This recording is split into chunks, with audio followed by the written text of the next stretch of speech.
Eles não nasceram em berços de ouro, não tinham um sobrenome certo, nem um caminho pronto. Eram pessoas comuns, mas carregavam dentro de si algo tão poderoso que o mundo não viu chegando.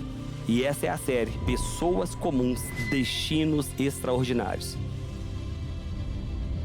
Você vai conhecer hoje uma pessoa que parecia improvável, até que chegou um tempo em sua vida que foi impossível que essa pessoa fosse ignorada.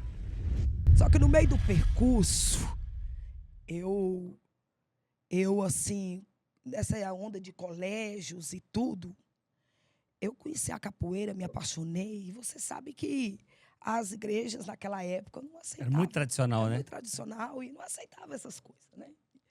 E eu estava num período de adolescência muito revoltante, né? Um temperamento muito forte, sanguíneo.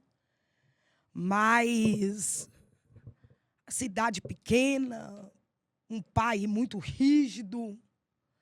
E toda essa situação, com meus 15 anos, foi aonde aí eu perdi minha virgindade e já tive o Lucas como filho aí. E foi aí que começa a história ministerial. Porque quando eu retorno, eu já não retorno para a Igreja Batista. Eu já retorno para o meio dos pentecostais, para a Assembleia de Deus. E eu comecei a conhecer a voz de Deus. Eu comecei a conhecer essas delícias de dons espirituais. E buscar o Senhor, e sedenta pelo Senhor.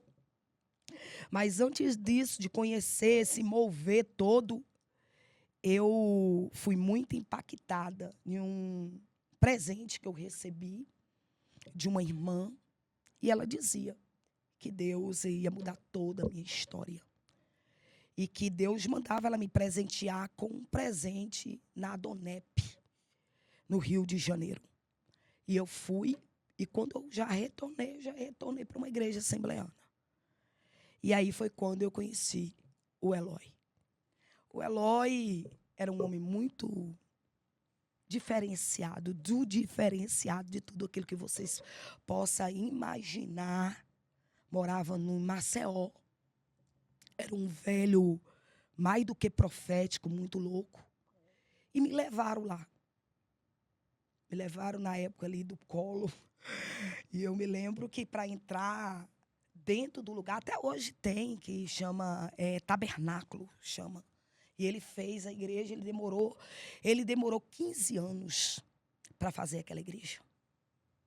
É um império que parece que você está entrando dentro de Jerusalém. As colunas, as coisas muito bonitas, douradas. E eu falei, esse lugar é lugar de macumba. Esse lugar não era lugar. Porque era muito louco e não era aquilo que eu estava acostumada a ver. Fugia completamente do convencional, né? Isso. E eu ainda ali, né, na NUC, eu fui lá porque meu pastor... Isso a senhora tinha quantos anos nessa época? Senhora? Nessa época, quando eu fui, a Maceió já estava já com os meus 18 anos de idade. Eu já estava com meus 18. E eu me lembro que eu cheguei lá no Eloy. Ele mandou eu entrar. Ele estava muito chateado com o colo. E aí tinha uma comitiva do colo e ele falou, não, vai entrar não. Vai entrar uma menina aí que disse que veio de Nanuco para me ver. E quando eu entrei, ele pegou um monte de papel e colocou assim na mesa e começou a riscar. Porque ele não sabia escrever, ele começou a riscar. E ele falou assim, lá na sua terra, tem uns pés assim de coqueiro dentro de uma avenida, né? Eu falei assim, senhor. Ele falou assim, olha, você vai pegar 10 pregos, meia-noite, e vai, ó, pegar 10 pés de coqueiro e vai pregar os pregos nos pés de coqueiro. E eu fiquei assim, olhando para ele, e eu muito agitada, porque eu era muito agitada. E aí eu dizia para o pastor Edilson, falando, bora embora que esse homem é macumbeiro. Isso aí é coisa de louco. E ele fala, quieta, fica, que o profeta está falando contigo.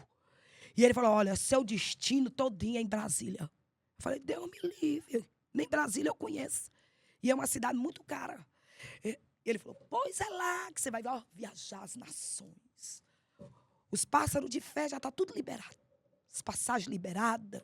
Os couvos vai ter que entregar. E eu falava assim, esse homem é doido.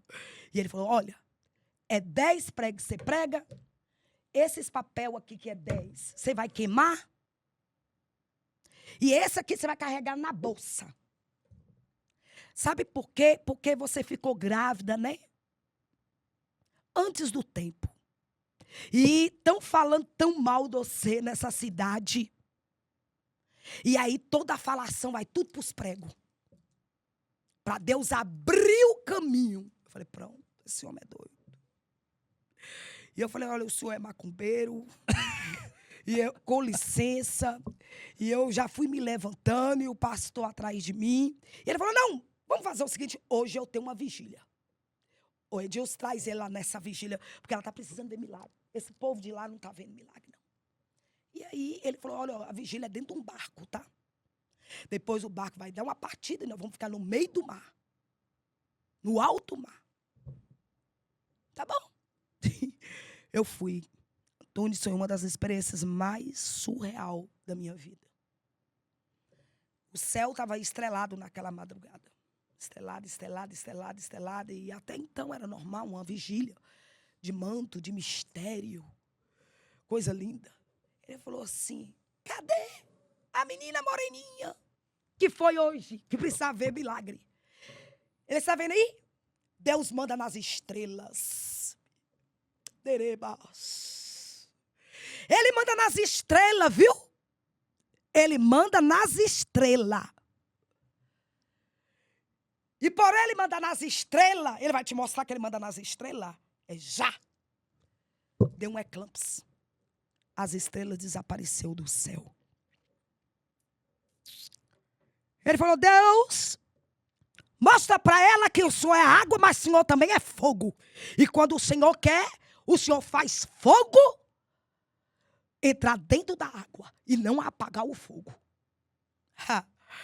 Eu vi tochas, não foi em visão. Todo mundo viu. Caiu as tochas. Tá certo. Eu fiquei impactada e ali a minha concepção de um deusinho para o Deus do impossível entrou. Meu Deus. O Deus do impossível, ele entrou, que ele podia todas as coisas. Que ele mandava nas estrelas, mandava na água, e a água recebia a presença do fogo e o fogo não apagava. Eu vi. Passado um tempo, ele falou assim, tchau, nós nunca mais vamos nos encontrar aqui, porque nós vamos encontrar só em Brasília. E olha, os políticos entrarão na sua casa para se aconselhar. A menina vai receber os políticos, a menina analfabeta. Deus fez isso comigo, por que não vai fazer contigo? Porque ele é o Deus do impossível. Vim e logo após, eu encontrei várias vezes o Eloy aqui, porque o Eloy, ele vinha muito na Catedral da Bênção, era muito amigo do Doriel. E vivia no meio dos políticos, né, mudando as histórias políticas dessa nação. E foi um tempo que nós nos encontrávamos com experiências lindíssimas.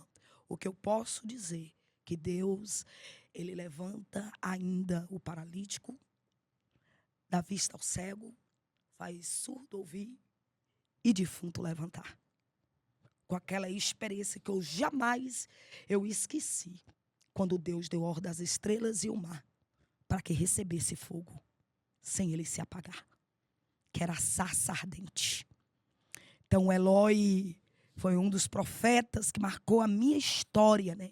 Já dorme no Senhor, mas eu acredito que ali começa um profético na minha vida, que eu não entendia desde então. Parecia que Deus precisava usar aquilo para criar uma ativação profética, né? Dentro de mim.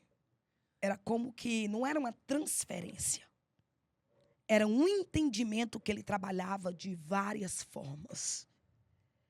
E ele trabalhava de várias formas, de várias junções, em vários ambientes, em vários situações.